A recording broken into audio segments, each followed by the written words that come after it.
And because of this corona, I just say, let me help my mommy to send my pay. That's why. No, no, I like her. I don't like her. I have been helping my mother to sell corn. If I have my way, I will go to school. We wake up around 5 o'clock. We wake up 6, go close 9 o'clock. My body will pay me. Because they work out too much. I want to get money that I will be that for my mom and my daddy. So I go help them. I would like to be a doctor. According to the Child Rights Act of 2003, the rights for children are stated, including the right to survival, a name, family life, private life, dignity, recreation, cultural activities, health services, and education. Child labor, by implication, refers to the exploitation of children through any form of work that deprives them of their childhood, interferes with their ability to attend school regularly, and is mentally, physically, socially, or morally harmful. Such exploitation is prohibited by legislations worldwide. In Africa, child labor accounted for an estimated 32% of the workforce, while the number of child workers in Nigeria as of 2006 was put at 15 million. In this report, supported by the Wole Soyinka Centre for Investigative Journalism, we'll take a look at how COVID-19 propelled the scourge of child labor in Lagos metropolis. Multiple reports quoted the Lagos state government to have received a minimum of 10 billion naira, and a large chunk of this money was expected to be spent on feeding of children and distribution of palliatives to vulnerable indigents. Even though the Lagos state government assured that it spent the money judiciously, claims by Lagosians in recent reports have proven otherwise. For the sake of this report, we paid a visit to 2 families to carry out findings about children who were involved in child labor during the lockdown, and to find out if truly the act was instigated by the ravaging pandemic or if it was a choice made simply out of poverty. 14-year-old Sunday stays with his sister, Madam Evelyn Ali, and the family in a one-room apartment in downtown Oba, a suburb of Lagos State. He narrated that he was going to school before the pandemic, but was forced to stay at home and hustle with his sister when the hunger became unbearable. They wake up as early as 5 a.m.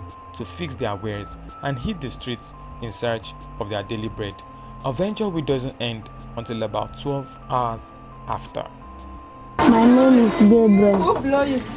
I'm 14 years old. Gabriel Maybe. Shut up your mouth, Joe. I used to go mother job from my 6. And because of this corona, I just say, let me help my mommy to send my pay. That's why. The work where you go do for street, so the hawking, you like them, not be anything you like. No, not be anything I like. I don't like her. If you come out, how much do they make? If you come out in 1 day, how much do they make for street? The day I'm at the day, I sell 6,000. Yes, 5,000, 7,000, 4,000. But day market, no, how much do you sell? 3,000, sometimes 2,000. You go work, the work. How they pay you for body? I know they feel fine now. Because the friends too much. That's why. We wake up 6, go close 9 o'clock. Every day? Sometimes 10 o'clock. From the night. If you come outside of the My body will pay me. Because they work out too much. Lose it and put there. Don't so once coronavirus come out now, you go back to school. Yes. When you did school, which kind of subject you like pass? Which subject you like pass for school? Which one you teach for school? Which one you like pass? Social study. Why? The one I like to do that. When you don't grow up, now what do you want to become? Huh? When you don't grow up, what do you want to do? I will do maths. If you do maths. what will be your future ambition? Senior person will be doctor, some be lawyer, some be which one be you want to? Won't be this lawyer. Lawyer? Sabi any lawyer? Yes. Which lawyer is Sabi?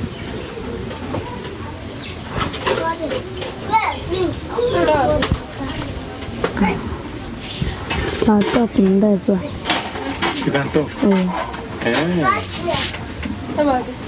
Okay. So which day will make you happy past? Say, what will do, what will happen to you will make you happy? I want to get money that I will be there for my mom and my dad. So I go help them. I want to help my mom and daddy. Not my brother, any of my sister. Although she was not comfortable with it, Sunday's sister, a mother of 4, noted that the best option they had was to engage in street trading, especially since her husband also lost his job during the pandemic. She explained that she had to persuade her brother to go with her to sell walnuts on the streets. We came here because of this education, but because of this lockdown, and that process is helping me to sell market now. Because the lockdown affects us, because we are not be selling markets because of since when the lockdown started. My husband is now jobless, he's not doing anything. There is no other way for me to survive, to live, and not join the business. What's the other effect that this pandemic has had on your family and Gabriel's education? He affected my children's education and my CD. Before this pandemic, what were you doing? I'm working before. Battery warriors. This pandemic, you had to leave. I'm not going to say it's when it starts, I will stop us. That was when you started this walnut business? Yes. You just started the walnut business? But I started last year. What does he do? Now he's riding the Okada. It's an Okada rider. Was that what he was doing before the Yeah, he was driving school bus before. But since where the school stopped, that is where he was doing the Okada ride. Okay, so also with Gabriel, how easy was it for you to convince him? Since he cannot do any other work, and he cannot stay at home, I cannot be responsible for the business because one person is not a one person business. That's why I joined. That's why I just he was even saying he will not do the business, but just free, and because of the condition he's sick, he now joined. While lamenting the general impact of the pandemic, the Benue-born trader noted that her husband, who resorted to motorcycle business as a means of survival, is still struggling to put food on their table.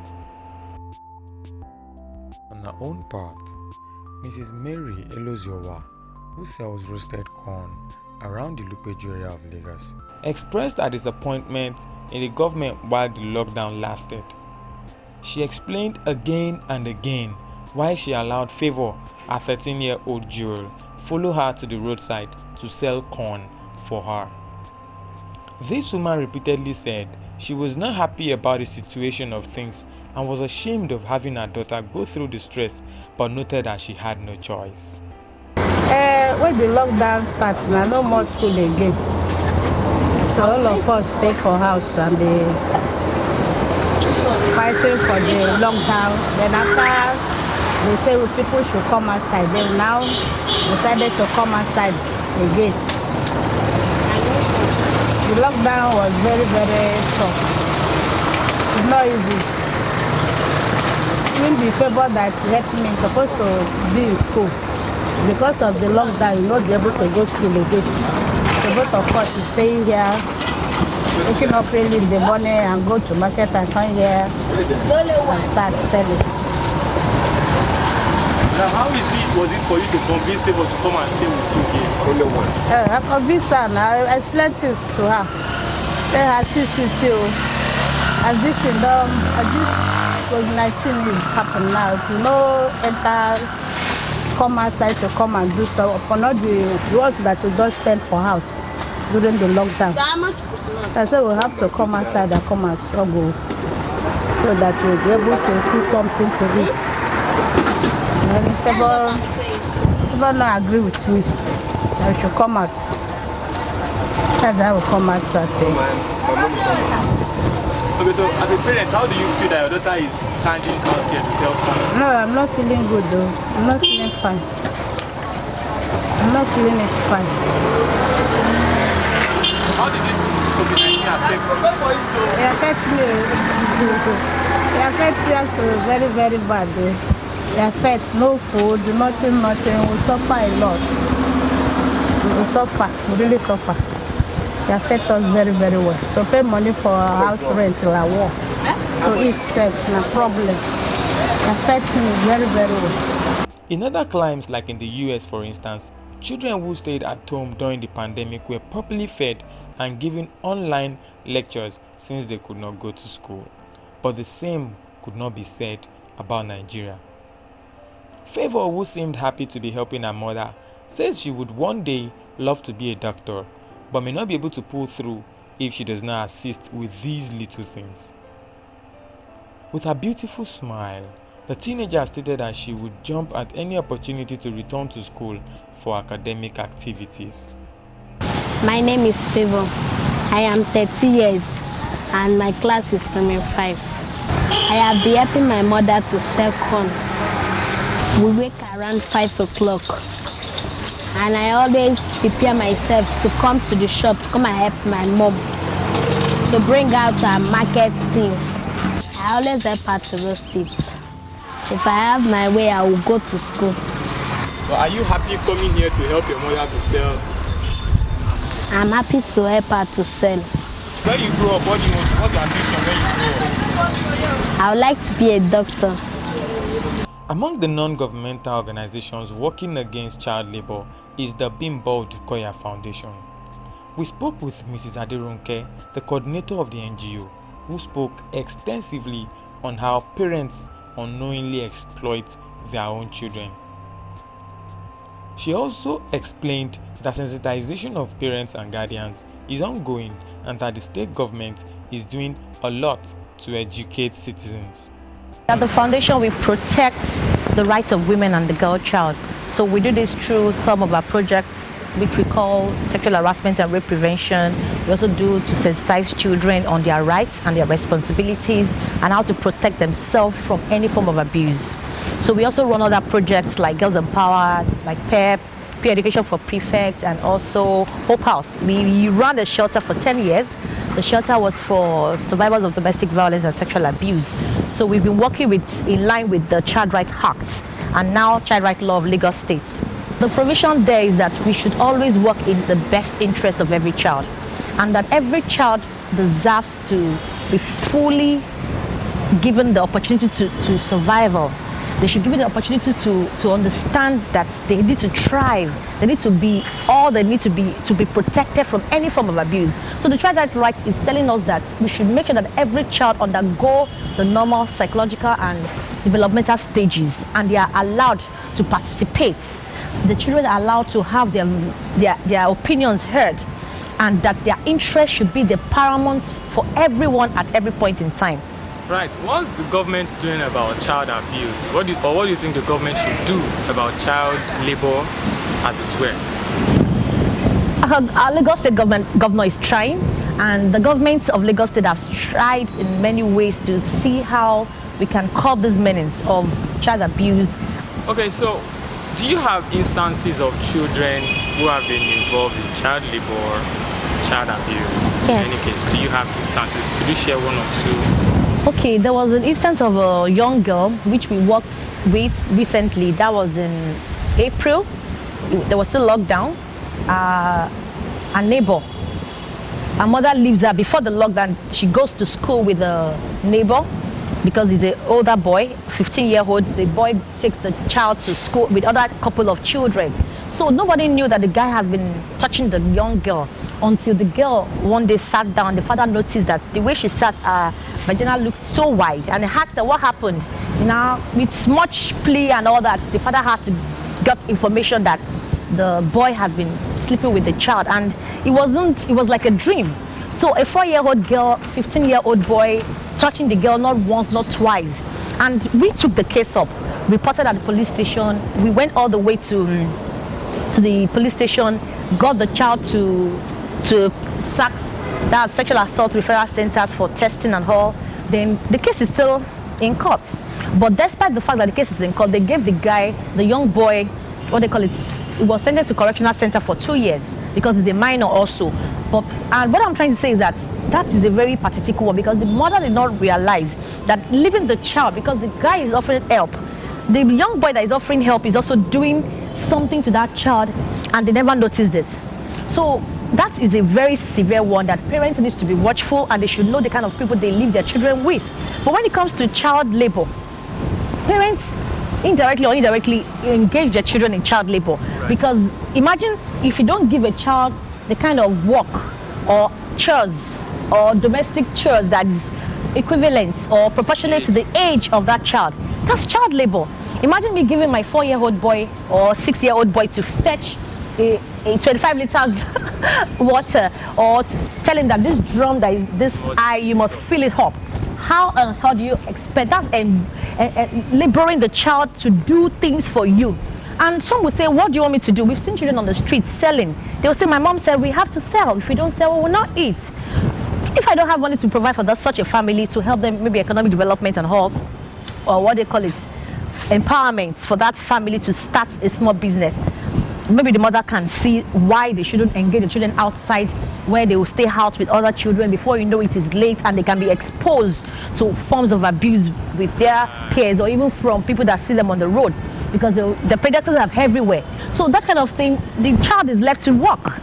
The child has no option, because he can't have all the rights to education, right to food, right to what again, to survival, even to live, to wear any clothes. Because if the mother does not sell, if the boy does not sell, the girl does not sell, there's nothing to eat.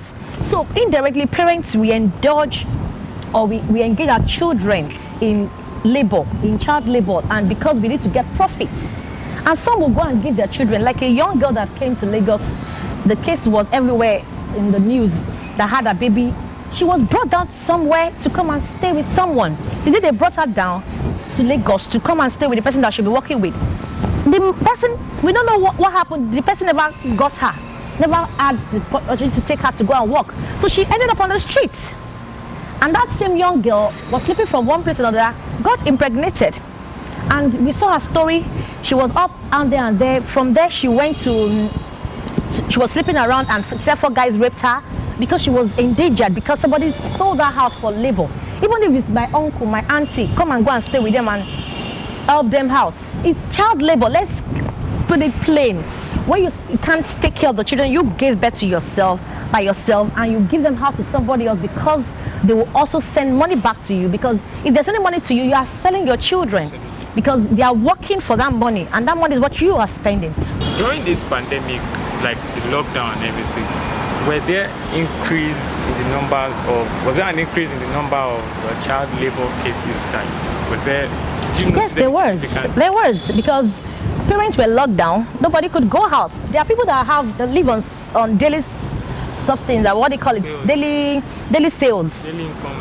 That is what they do every day. So if you're not going out to sell, how do they eat? Because they don't have any savings. They don't have any bank accounts.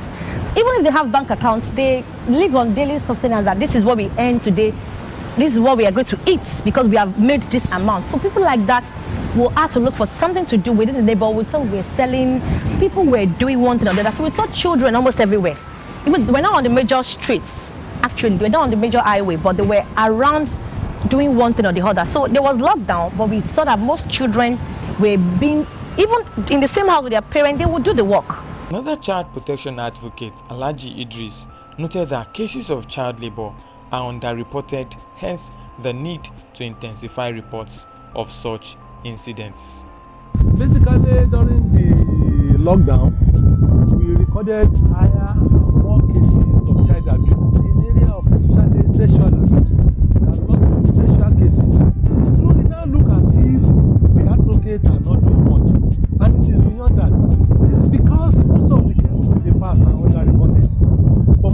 now recorded much of it. It was almost all parents, caregiver, they were within. It's like one is being caged. So the case now became rampant. There are cases that have been reported during the